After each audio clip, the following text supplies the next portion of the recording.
Bismillahirrahmanirrahim. Assalamu alaikum. Welcome to everyone in FSC Part 1. I am going to teach you mathematics. My name is Sabab Bhatt and I have done MSc in mathematics.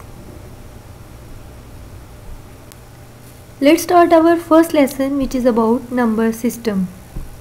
Basically, it's a system of writing for expressing different numbers. We can say it is a mathematical notation in which we can represent numbers of a set by using different digits or different symbols. This system also represents a very meaningful and a valuable set of numbers. These numbers may be real numbers, rational numbers, irrational numbers, whole numbers, natural numbers, and they may be integers. All these types can express different numbers. Now we will discuss these types one by one. Here you can see a number system. In the system of numbers, first of all I'll explain real numbers. These are the numbers that consist of all of the numbers that make up a number line. All the numbers you can see on your screen are real numbers. If I talk about rational numbers, we can say these are the numbers that can be written in the form of a fraction. But here are two conditions. First one is that both the numerator and denominator in a fraction must be integers, where integers are all negative and positive numbers. Second condition is that denominator in a fraction should never be 0. If a number fulfills both these axioms, then we can say that number are rational numbers. On the other hand, irrational numbers are totally opposite to the rational numbers. These numbers cannot be written in the form of a fraction, but we can write these numbers in decimal form. For example, under root 2 minus under root 5 and under root 7 are irrational numbers. You can see a green symbol pi, which is also an irrational number because it gives an infinite number of digits after a decimal point. Next, you can see a set of integers. All negative and positive numbers are included in integers without decimal part. If we extract negative numbers from integers, we can get a set of whole numbers. And natural numbers are the all positive numbers except 0. So you can see how these numbers are classified into different categories and organized in a number system.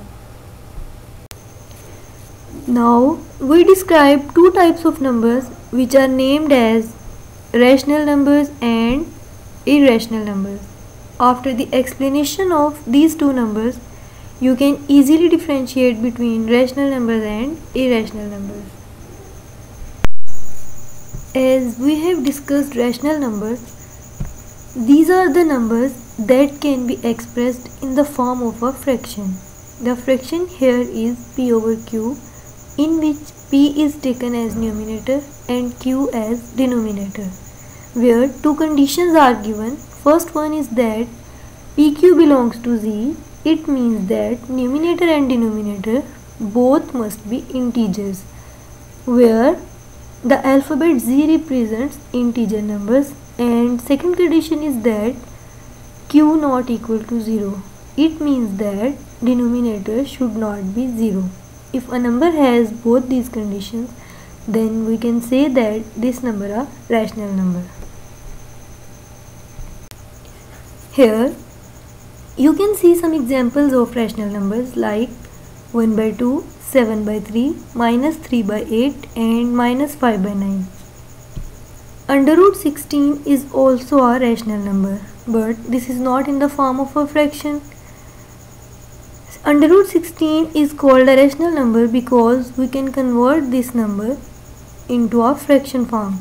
Look, when we take under root of 16, it will give us a number 4, and this number can be written in the form of a fraction with 1 as a denominator, because the presence of 1 does not affect this number. That's why under root 16 is also a rational number. Here we will discuss about the decimal representation of a rational numbers. It has two major points. First is terminating decimal and second is recurring decimal. First point tells us that if two numbers are completely divisible by one another with no remainder, then we can say this number is terminated. For example, 202.04, the decimal part is 04. There are only two digits in this decimal part. It means it is terminated. In the next example, you can see there are only finite number of digits in their decimal parts. So these are also rational numbers. Second point tells that in the division process, if same number of terms are repeated again and again and never end, then it is also a rational number. Like in the first example, 2.3333, the decimal part 3 is repeated again and again. It means one digit is repeated in this example, so it is also a rational number. In the next example, 0.142857, the decimal part is repeated again and again, so we can call it a rational number. Now it's a time to discuss irrational numbers. These are the numbers that cannot be put in the form of P over Q, where PQ belongs to Z and Q not equal to 0. It means that these are the numbers that can't be written in the form of a fraction. Or we can say that if the number is not a rational number, then we can say that this is irrational number. We can clear it with some examples like under root 2, under root 5, under root 13, under root 3. Pi is the most common example of irrational number because it has an infinite number of digits after the decimal point. In the decimal representation of irrational numbers, there are also 2 points, but these are opposite to the rational numbers. These points are non-terminating decimals and non-recurring decimals. In the first example, you can see that it has an endless and non-repeating digits to the right of the decimal point. So we can say this number are non-terminating number. In the second example, you can see that it has no repeated digit indefinitely. So this is a non-recurring number. From these examples, we can say that if a number is non-terminating and non-recurring, we can call it an irrational number. As you can see example 1 on your book, it's all about rational and irrational numbers. The one important point about an irrational number pi is that the value of pi may be correct to 5 lakh decimal places, which is determined with the help of a computer. In the example number 2, we have to prove that under root 2 is an irrational number. We will prove this example by the contradiction method. Contradiction means we have to take opposite to this statement and prove that this is wrong. So we suppose under root 2 is a rational number, and by the definition of a rational number, it can be written in the form of P over Q, where PQ belongs to integers and Q not equal to 0. We further suppose that P over Q is in its lowest form. It means that P over Q cannot be reduced more. So by the definition of a rational number, we can write under root 2 is equal to P over Q. It means that under root 2 can be written in the form of P over Q. By scaling this equation on both sides, we get 2 equal to p square over q square. The right hand side of this equation has a factor 2. Its left hand side must have the same factor. As we know that a prime number can be a factor of a square only if it occurs at least twice in the square. Therefore, p square should be of the form 4p prime square.